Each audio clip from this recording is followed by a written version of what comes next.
Hello, this is Paul Milligan for IT Show TV at IT 2018. Thanks for joining us. Join us today for a panel discussion entitled Isn't VR AR just for the consumer market? And joining me today, to my immediate left, are Michel Buchner from Weird Reality. Thank you, Michel.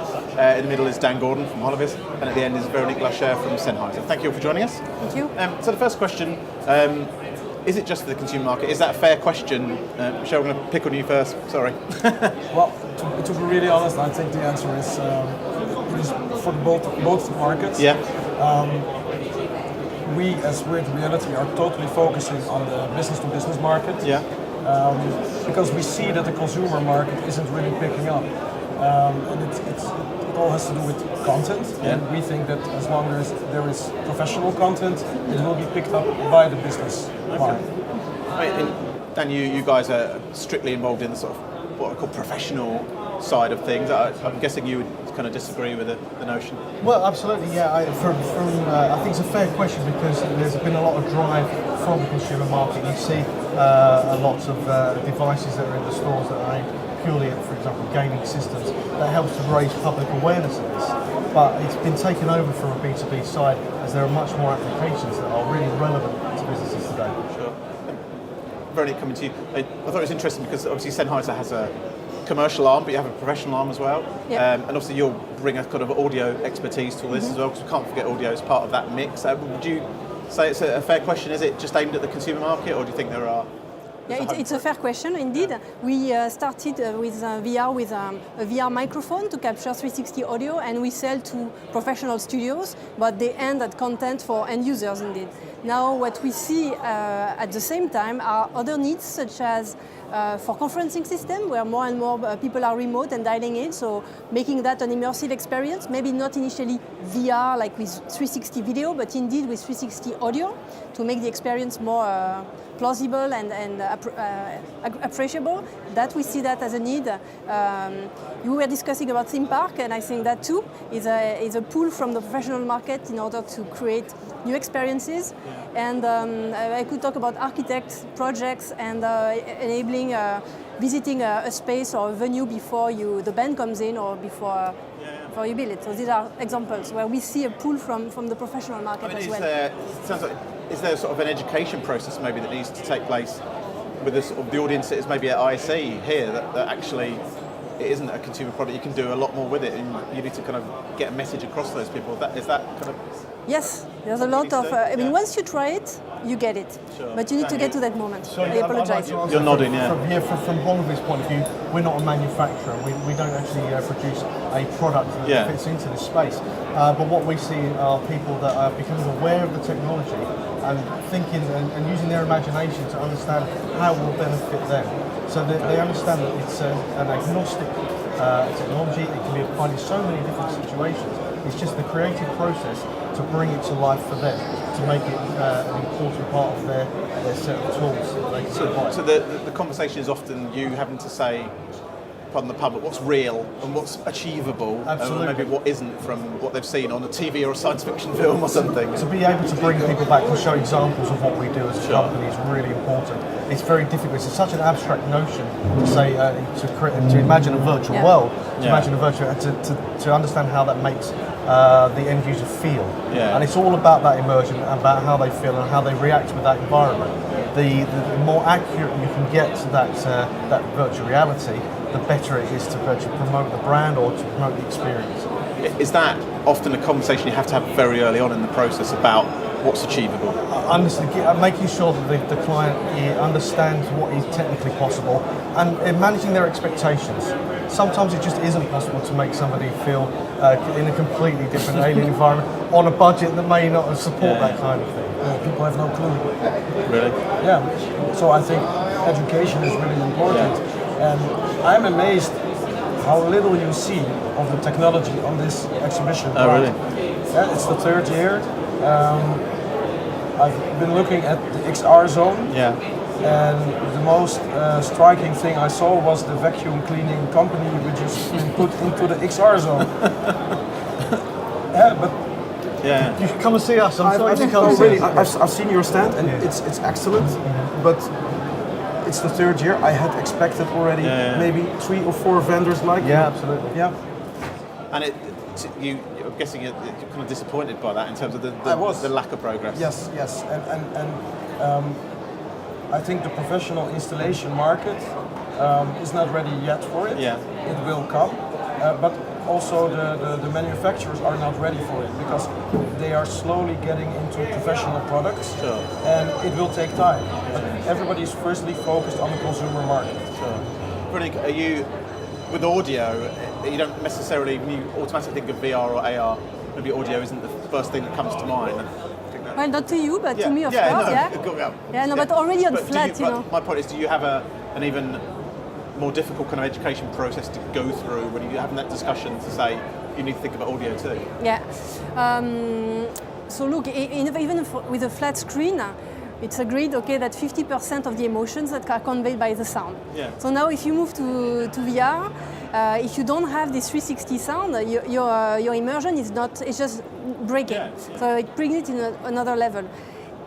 If you don't think of it immediately, maybe, as soon as you try, and with a stereo sound that is not immersive, you see immediately, I believe, how little is conveyed. Yeah. I'll absolutely back that up. Yeah. From our point of view, as solution designers, we have to take into account the audio. It's a massive part of creating the environment. More than you think, even the slightest ambient background noises can make a person feel like they're in a space more than just a visual. But we are rewriting the conventions. We don't know a lot yet. You know, we're finding out. We're experimenting. We all feel that 3D audio is really important, but in which standard it will be, we have no clue yet. Sure.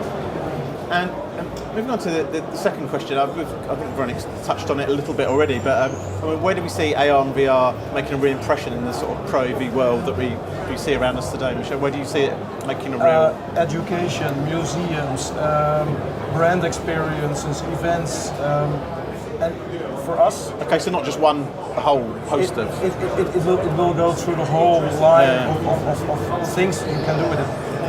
But it will happen as soon as you are with multiple people into the same virtual space. Sure. It's not a single user experience, it's a multiple people experience. We're working on that, and as soon as we have that ready, we think it will progress. Sure. Then you're Michel's absolutely right. It is still an emerging technology, although it's been with us for a number of years still. That buy-in to the public still isn't quite there in the push, and the technology is still catching up with what we think should be possible. Do you have your client base, is there one strand that's stronger than the other, or are you kind of right across? No, we traditionally we straddle a number of markets because the technology is agnostic to the scenario that you want to create. It doesn't matter. Again, as I said before, it just relies on the creativity and the imagination of the client as what actually you can do with it. But you're absolutely right. There is a definite point in which it will become far more accessible to masses of people.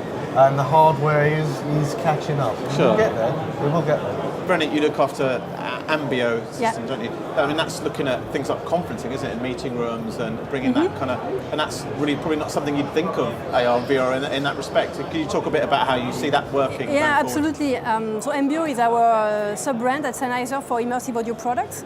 And while we have not yet released the product in that space, we put our toe in the water a few years ago where 3D audio was used for call centers in headsets. And this was not like a gimmick to make things move around. It was simply to reduce listener fatigue, or as we say, reduce cognitive overload. And we see that very applicable, those same technologies, immersive audio, for conferencing, for people who are strained, trying to understand who is talking when, and do that hours a day. That's where we see our potential next step in the professional market. So it's using the immersive side of things that we think of cinema or simulation, but actually bringing it to the audio perspective in a meeting room so that you are completely immersed in that meeting rather than writing notes or checking your phone, or is it to kind of pull you in?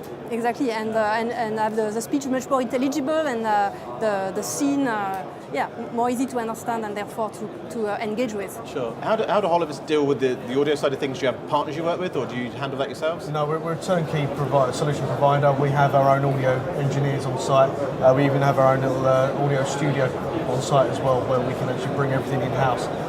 What we like to do is bring our clients to our site, work with them really closely. We find that by involving third parties, it can lengthen the time of the project, and it can also, there can be miscommunications on the way. So best to keep everything in-house, and we've hired specifically for that requirement. Sure. And you mentioned it just a second ago, we've seen it in quite a few areas of the sort of AV world where maybe the hardware's ahead of the software. You know, it happened with kind of digital signage and 4K and HD. It happened with, you know, kind of. Are we seeing that here? Do you think maybe the hardware is ready and the software's taking time to catch up? Or for us, it's the other way around. It's the opposite for us, absolutely. Yeah, there is a very, very mature grounding of software development that allows itself to be for realistic environments. And that includes audio as well, visual, and other types of interactives and motion systems that can all interact with each other. But the hardware itself, especially with wearables, isn't yet there yet. Yeah. Michel, you were nodding. You think the software's ahead of the hardware in this occasion? Well, I think it's all lagging behind a little bit. Oh, really? Okay. Yeah, it's software and hardware. But you see the big manufacturers moving slowly. Yeah. Just HTC has announced a bigger resolution goggles. Yeah. But it's not only resolution; it's way more factors. Sure. And I think within a few years we will have a better adaptation of all those things we now see as a lesser component. I mean, is that frustrating on your part that you are waiting? There is a lag there. That's true, but it is what it is, and we try to grow with the adaptations. But you know, when I look at the future, I think within 7-8 years we won't use any of the hardware anymore what we're using now. Yeah. And even with the same principles, maybe it will be beamed into your eye instead of wearing an HMD. Yeah, I mean that goes on to my final question really. Where do we think Veronique, are you positive about the future of this kind of AR, VR? Do you feel it will have a real place? Oh, yes, and if I may contribute to this previous question, I would say as far as audio goes, I would say in VR is being concerned, the tools are here, hardware and software, and they are really ready for the creatives to create content. Okay. When it comes to AR, it's a different ballgame, and here we are reaching another level of complexity, whether it's for the glasses, and we see them, the ones out there, have a very limited field of view, and that's probably something that needs to improve. And the software, as far as audio goes, is also a work in progress, but this is going to be absolutely the future, and is going to be there soon. Sure. And the view, I know I'm not asking you to speak for the whole corporation, but the view from Sennheiser is that this is something that they're investing in for the future. Yeah, correct. Yeah. It's a long-term strategic initiative. Yeah. And, it's nice to know someone as big as that is kind of placing the investment that I'm guessing you guys, you know, you need kind of big names. Absolutely, like that, It needs to be driven by the hardware industry to make those experiences more immersive for everybody else. And I absolutely agree that there's a momentum behind VR and AR. What needs to change in the future, you think, Dan? I think it's simple things such as form factor of the devices, and to Michel's point earlier, the technology will evolve. It might not be a headset and glasses the way it is at the moment, and we will just keep iterating and changing and adapting and improving as it goes along.